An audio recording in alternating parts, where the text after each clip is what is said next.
South Shore. Welcome back to 3rd grade online with Miss Nazaripour. Today we are moving on to a new unit in writing. But before we go there, I just want to say how much I really enjoyed reading your guys' opinion essays. You did such a phenomenal job picking a topic and writing about it, and then also with the performance task of picking a claim or an opinion about which island would be the best for the orangutan reserve. I don't know about you guys, but I got super invested in orangutans and now will be very conscious about the amount of products I bring into my home with palm oil in them. So as we move on today, we will be writing about poetry. Now, I know that a lot of kids say when I start talking about poetry, they say, oh no, I hate poetry, it's terrible. But actually, poetry is one of my favorite forms of writing. The United States has this honor or distinction that it gives to a poet where that poet becomes what we call the poet laureate, or like the top poet in the land. And in the 90s, we had a poet laureate named Audre Lorde, who you may have heard about. She did a lot of work with the women's movement and Black rights movement in America, in the United States of America. And one of the things she said about poetry that I always found really interesting is that poetry is like the poor man's form of art. If you want to paint, you need canvases, you need lots of different things, paintbrushes, and that can get really expensive. If you want to write a novel, you have to sit for hours and hours writing. You need lots of paper, you need a computer or a typewriter or whatever you're using to write it, and lots of time. But she said that anybody can write a poem.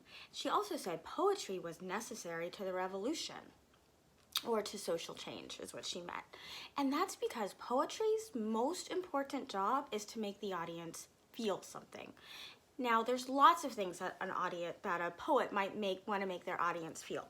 And I've got some examples here. This is my favorite poet, Hafez. And Hafez wrote poetry to make people grow spiritually, bring them closer to their faith. Here's a good example of one.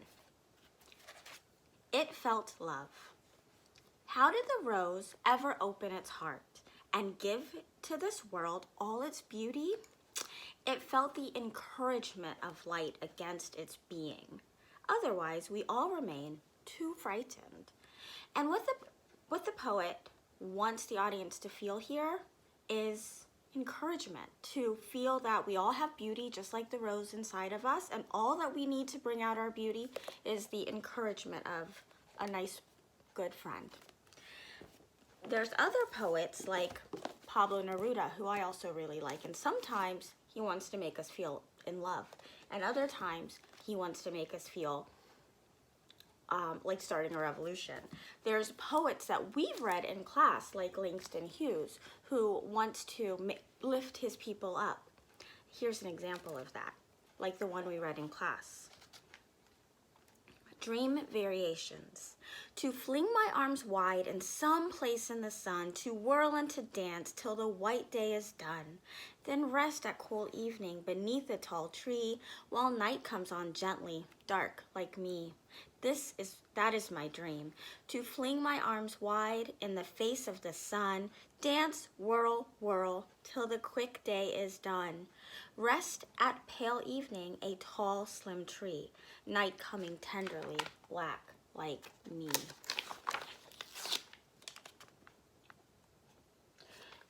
The poem by Langston Hughes, one of the poems by Langston Hughes we read in class, was also about dreams. This one was called Dreams, because one of the feelings that Langston Hughes often wanted to inspire was a feeling of hope and a feeling of encouragement to live out your dreams. And here he says, remember this one? Hold fast to dreams, for if dreams die, life is a broken-winged bird that cannot fly. Hold fast to dreams, for when dreams go, life is a barren field, frozen with snow. And here the poet, Langston Hughes, is encouraging us to fulfill our dreams and not let them go.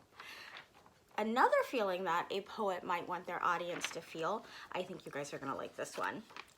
It's to feel humor, to want to laugh and be happy. And Shel Silverstein is the kind of poet who often makes his audience laugh. Everything on it. I asked for a hot dog with everything on it. And that was my big mistake, because it came with a parrot, a bee, in a bonnet, a wristwatch, a wrench, and a rake. It came with a goldfish, a flag, and a fiddle, a frog, and a front porch swing, and a mouse in a mask. That's the last time I asked for a hot dog with everything. So whatever the poem you're reading, the thing that you have to remember is that that poet wanted to make you feel something.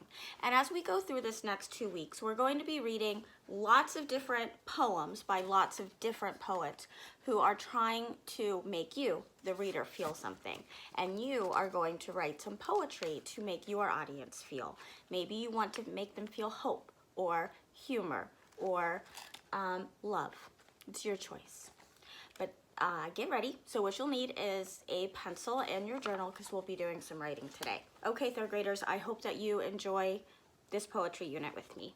All right, third graders, the first poem of 2 that we're going to read together is called Galoshes. First, you're going to need to know what galoshes are. Galoshes are shoes like snow boots or rain boots that you might wear over your shoes or in place of regular shoes that are designed to keep out the wet and the cold and the snow and the ice. So as we're reading today, what I want you to do is to visualize. Remember, visualizing is making a picture in your head. The author is trying to make something come to life for you, to make you feel something and to see something. So think about what the author is trying to make you see as I read. You visualize. So go ahead. Best thing to do is to close your eyes and try and make a picture. Susie's galoshes make splishes and splashes and slooshes and sloshes as Susie steps slowly along in the slush. They stamp and they tramp on ice and concrete. They get stuck in the muck and the mud. But Susie likes much best to hear the slippery slush as it slooshes and sloshes and splishes and splashes all around her galoshes. So go ahead and pause the video and share with me what you saw in your head. The picture that I saw was a little girl named Susie wearing some snow boots who is out tramping along in the snow and getting stuck and making a mess and just kicking up ice and slush everywhere. It made me feel a lot of joy. It definitely seemed like it was fun. Although I'm very happy that it's not snowing in Seattle anymore. But that is a poem that makes me think fondly of getting stuck out in the snow. Okay, the next poem we're going to read today is called Two Voices in a Tent. Your job, again, is to close your eyes and try and make a picture. This poem was written by Christine O'Connell George, and this poem was designed actually for 2 voices. I've only got 1 voice here, so I'm going to read both parts. You, close your eyes, make a picture. Shh, something is scratching on our tent. Is not, is too, is not, scratching. I don't hear anything. Something is scratching. Go to sleep. It's you, stop it. No, it's not. It's a branch. It's you, isn't it? Okay, it was me. Wait, something scratching. Listen. Told you so, scratching. Shh, are you doing that? No. Think it's the dog? I hope so. Okay, third graders, what did you visualize in your head as I read that poem? Go ahead and pause the video and think about it. And say it out loud.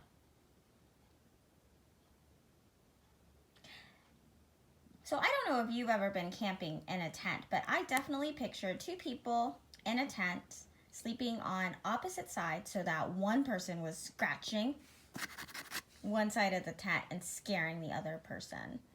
And then when the other person figured out when the first person figured out what the scratcher was doing, tried to get him back by scratching too.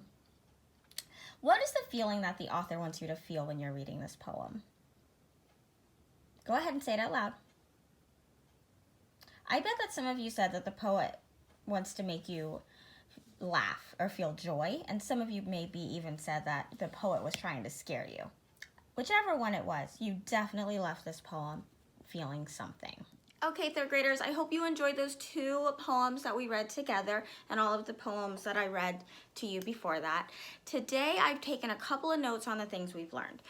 Notes on poetry chart. We can use this chart as we go through the 2-week unit, so I'll keep adding things to it as we learn more and more things about poetry. But here's the things that we learned today.